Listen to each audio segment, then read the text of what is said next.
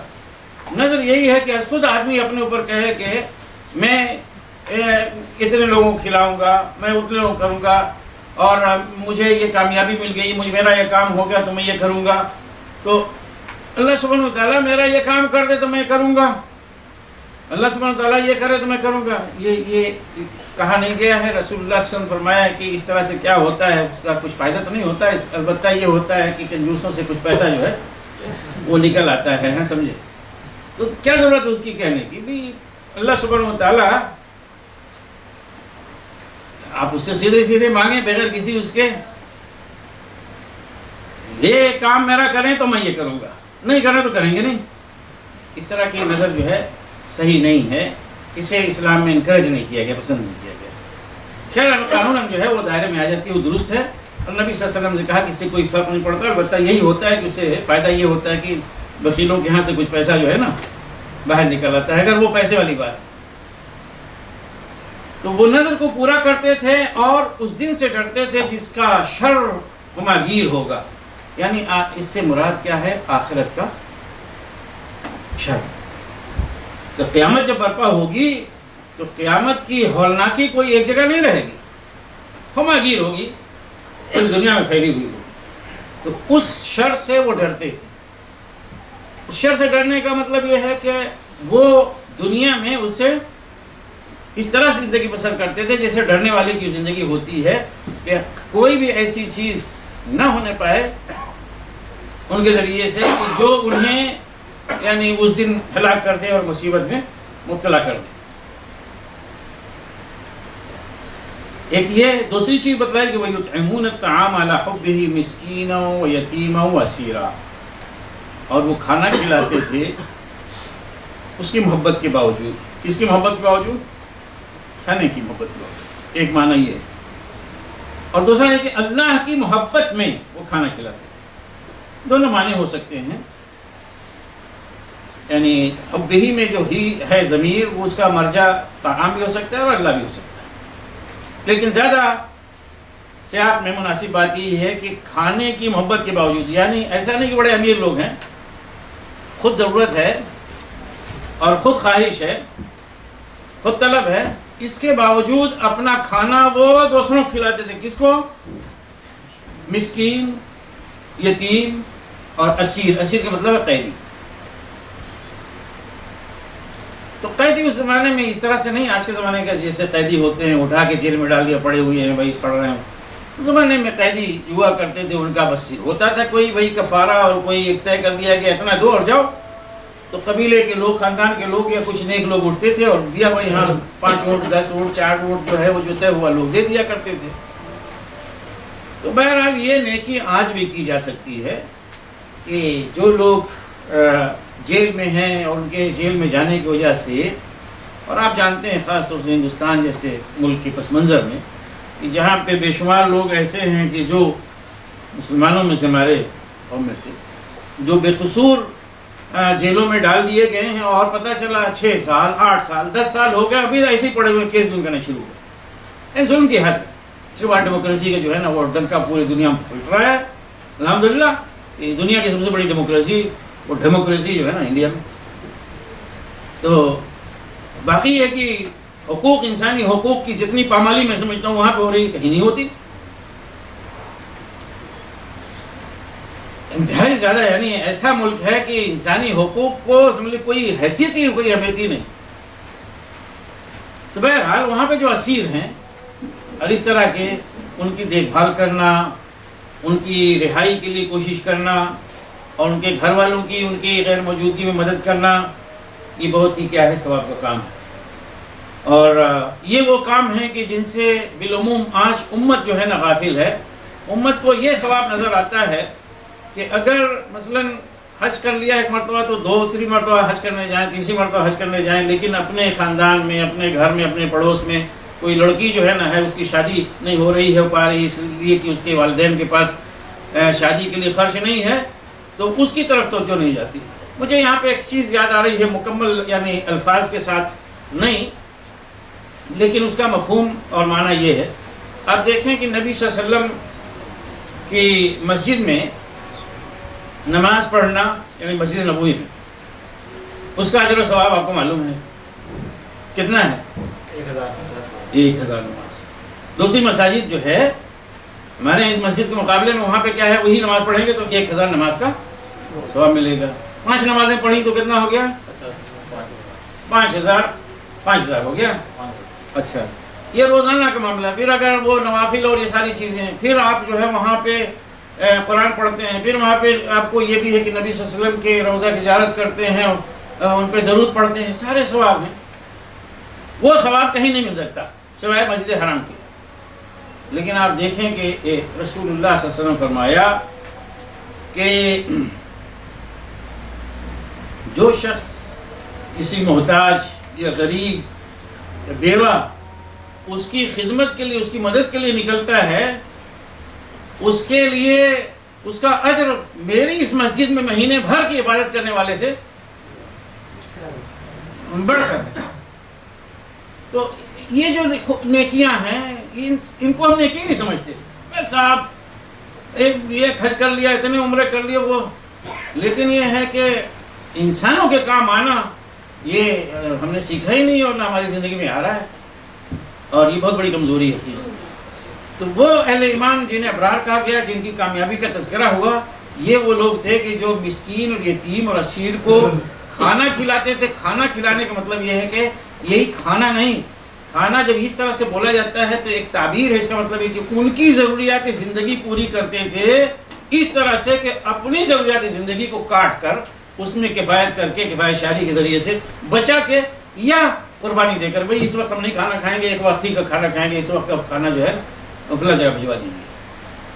اللہ حبی کا مطلب یہی ہے، انہیں ضرورت ہے، انہیں اس کی حاجت ہے، اس کے باوجود وہ دے رہے ہیں۔ اور یہی صحابہ کی وہاں پہ تعریف کی گئی ہے کہ وَيُؤْثِرُونَ عَلَىٰ أَنفُسِهِمْ وَلَوْ كَانَ بِهِمْ خَصَاصَةٌ، وہ اپنے اوپر دوسروں کو ترجیح دیتے ہیں اگرچہ وہ خود ہی کیوں نہ محتاج ہوں۔ یہ کرنے کے بعد وہ کیا کہہ رہے ہیں، یہ دیکھیے اصل چیز۔ ایک نیکی کی جاتی ہے، نیکی اپنی جگہ پہ ہے۔ نیکی کا مقصد کیا ہونا چاہیے؟ انما نطعمکم لوجہ اللہ، ہم تمہیں محض اللہ کے لیے، اللہ کی رضا میں کھلا رہے ہیں۔ یہ لوجہ اللہ جب آ گیا تو اس لیے میں نے کہا پیچھے اعلی حبہ کا مطلب وہ نہیں اللہ کی محبت میں، کھانے کی محبت میں، کیونکہ لوجہ اللہ یہاں پہ یہ جو ہم کام کر رہے ہیں اور ضرورت مند ہونے کے باوجود اپنی ضرورت کی چیز تم کو دے رہے ہیں، یہ کیوں کر رہے ہیں؟ لوجہ اللہ، بس۔ لا نريد منکم جزاء ولا شکورا، نہ تو ہمیں تم سے کوئی بدلہ چاہیے نہ کوئی شکریہ۔ یہ نہیں کوئی آگے ہمیں تھینک یو بولو، یہ بھی نہیں کہ کل کو کوئی اس کا بدلہ واپس کرو، نہیں، کچھ نہیں، ہمیں تم سے کچھ نہیں چاہیے۔ تو یہ جو کہا انما نطعمکم، ہم تمہیں کھلاتے ہیں، اس کا مطلب یہ نہیں ہے کہ وہ کھلائیں، جس کو کھلاتے تھے جا کے وہاں پہ بیٹھ کے اعلان کرتے تھے کہ ہم ایسا اس لیے کر رہے ہیں یا ہم تم کو کھلا رہے ہیں، نہیں، مطلب یہ کہ یہ کام کرتے ہوئے ان کے دل کی آواز یہ ہوتی تھی، ان کے دل کی آواز یہ ہوتی تھی کہ جن کی بھی ہم مدد کر رہے ہیں یہ کسی شور